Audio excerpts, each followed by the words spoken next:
Welcome to Billy's meditation trucking classes. And we're here in my semi-truck, and we're going to be giving some meditation classes and talking about life out here on the road. And we had some good thoughts about life today. And I got my ukulele here with me, so I thought we could sing a little bit. And I wanted to, I guess, share with you guys one intimate detail of one of the crappy things that happen. So sometimes I forget, or not, I don't forget, but sometimes I leave my instruments in their cases, and I leave the case unopened so that I can easily grab them and put them back, and I leave it just slightly, like, unzipped. Well, I didn't realize it was unzipped, and I grabbed it, sling it over my shoulders, and the ukulele just slingshotted out of it, and it cracked. And this is really sad because this is a $600 Bruce Way ukulele. I'm going to try to get it repaired, take it to a shop, but it's kind of a devastating moment. But it's a reminder, you know, that everything in this world is temporary, and all the things that we're attached to are eventually going to fade, you know. And it's an interesting thing, you know, because I've noticed about life in general, you know, it's like we're either active, we're doing something, or we're passive and we're consuming, or we're watching, basically watching other people do something, you know. So it's like, you know, we sleep, and then we, you know, kind of like our mind just goes off into dreamland. But when we're awake, you know, it's like, other than like satisfying the desires to eat, you know, and we're basically like, it's like our mind is like, what do we want to do? We feel like doing this, we feel like doing that. Oh, but we have to do that. That's necessary, and you know, we've got to, you know, work to maintain the body and so on.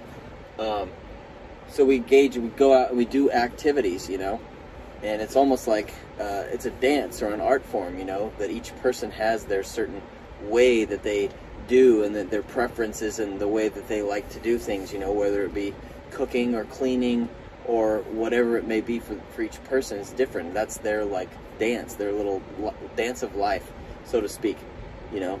But when that person is tired, or they, you know, don't want to, you know what I mean, they're not always going to be dancing. There's going to be a time when they're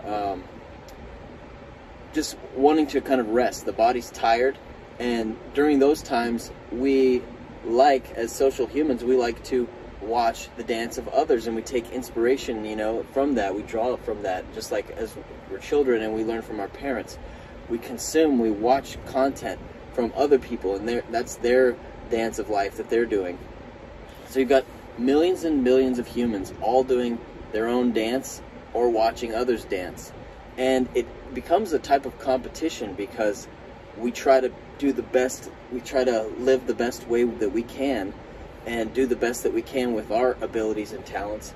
And then we see the way that others are doing, and we draw inspiration from that, and we go, okay, well, I could do it like that, I could do it like that, that, you know, creatively motivates me, and so on and so forth. And then we also see artists that have taken this to the highest echelon, you know, as far as in music, or, you know, actual physical dance. This is a metaphor. But we see these successful artists, right, that they've taken their dance of life to the highest level, and they're getting paid, you know, remunerations, you know, they're fully being taken care of by life because of the fruits of their labor, the fruits of their dance has gotten to such a high level, and the marketing and basically they've gotten it to a point to where all of these people are watching their dance, you know, they're observing, and they are cheering them on, and they're engaged, and they're loving it. And so it becomes a type of competition in a way that individuals, humans, are looking for others to watch them do their dance. You know, they're wanting attention, they're wanting fame, they're wanting to be recognized, to be heard, and it's an interesting thing because, like I said, it all kind of boils down to what is the end result, you know, what is the result of achieving, getting millions of people to watch you. Like I watch, like, you know, this whole culture now is with these millions of songs coming out every day in TikTok, and you know, the Island Boys and these people getting millions and millions of people to watch them. And it's like, okay, you've achieved that, and what is the result of that? You know, like, it's basically, it boils down to, it's temporary, it's mundane, it's kind of like, do you even want to be known for those things? You know, like, people they blow up for the most ridiculous thing. But I mean, I was assuming, let's say you've got millions and billions of people watching you, and you're actually doing something that's, you know, that has talent.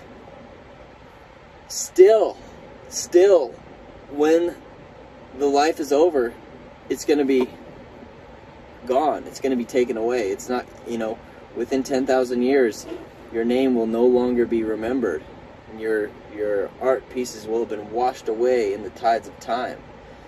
And so one may say, well, I'm here now, and I've got this 100 years or whatever, so many years on this planet, so I might as well just, you know, try my best to strive to achieve that, to get all of these other people to watch my dance, and that way I can really enjoy myself during this time while I'm here, and then all good and whatever. But you miss out on the best dance. Because, like I said, we not only like to dance, we like to observe the best dance.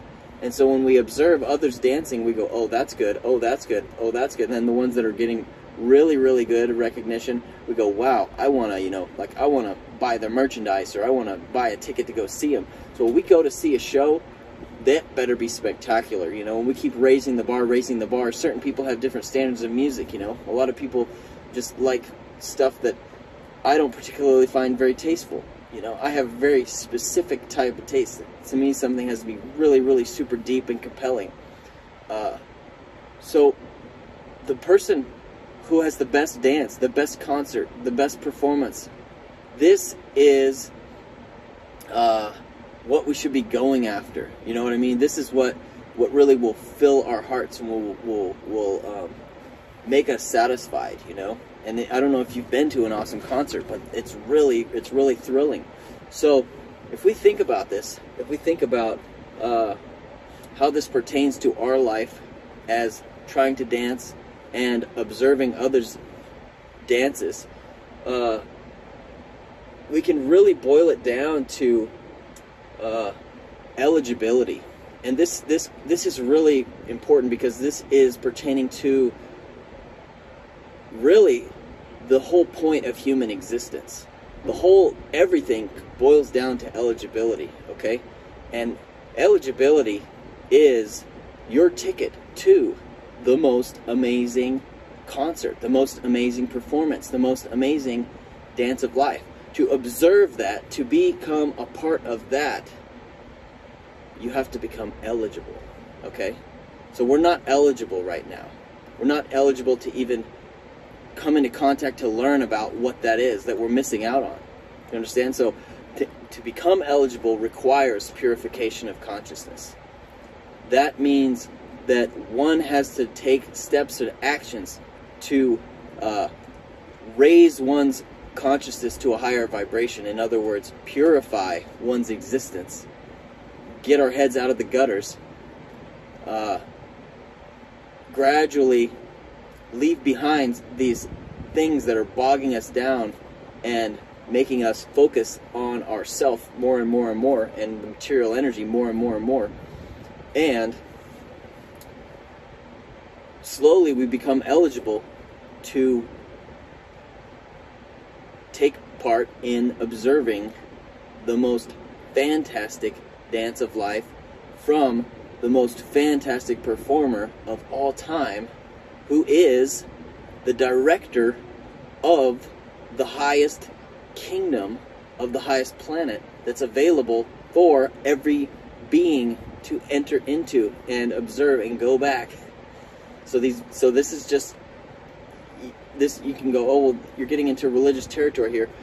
Well, there's something that can never be taken away from the individual spirit soul. Okay, so it's beyond religion, because religion is something you can join or you can leave.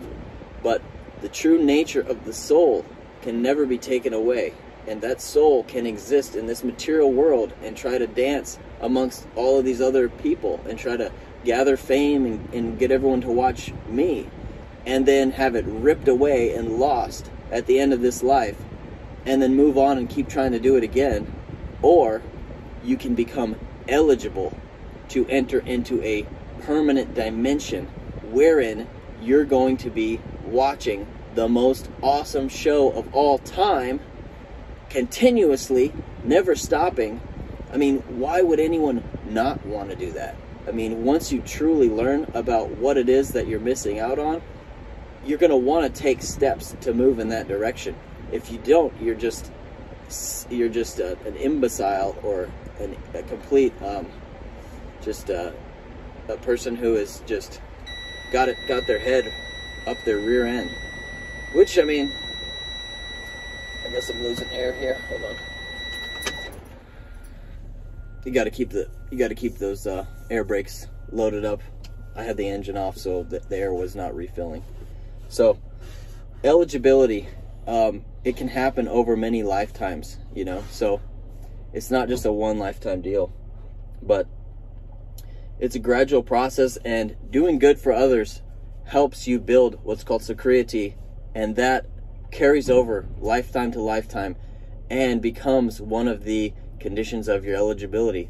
So the eligibility is for you and for me as to whether or not we can become a candidate of the mercy of the best dancer of all time, the supreme dancer, the magical magician who governs all beings and who has people who serve him. They govern all beings. Doesn't even directly govern because he is too busy having a good time. So I don't know about you, but I want to spend my time with that person who's having the best time, because I'm tired of it, you know. I'm like a lost boy out in the icy desert, in the ice, cold snow, been wandering for days on end in the forest of ice, eating nothing but whatever I can find around me, and hungry and missing my family and lost, and death is imminent. It's about to come. It's gonna come at any moment, and the only thing that you have to hold on to in that mood or in that moment is your relationship to the Supreme Person.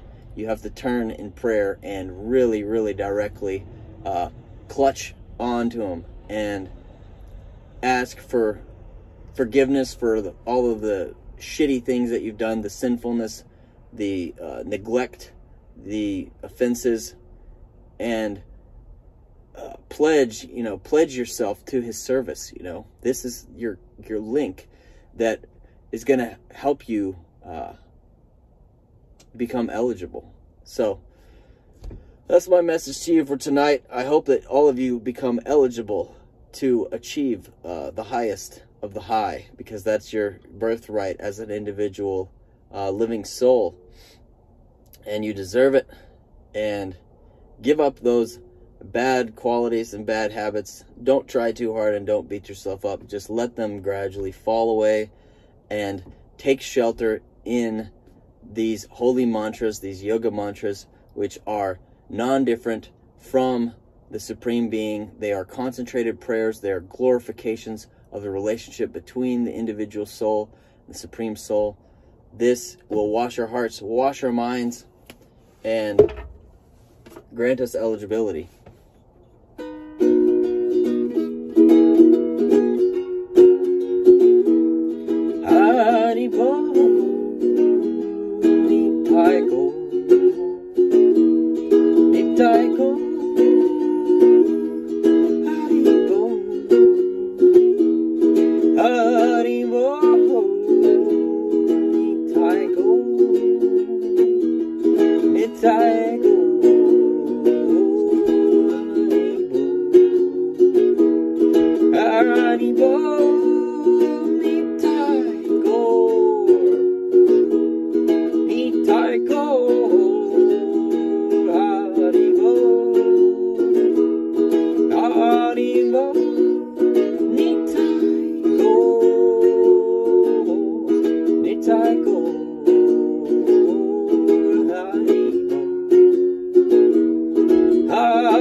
as the day goes, walked on and on.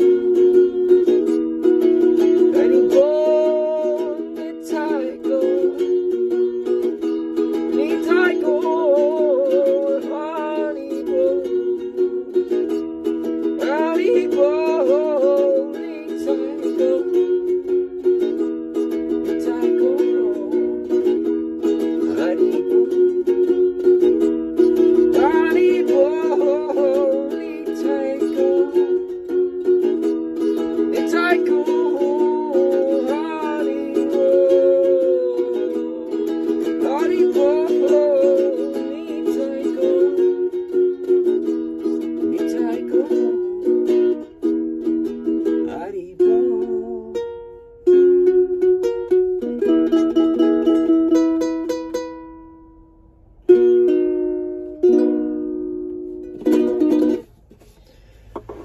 Thank you guys so much for joining. Namaste. And please join again on my next episode of Meditation in the Truck with Billy Sky. That's right.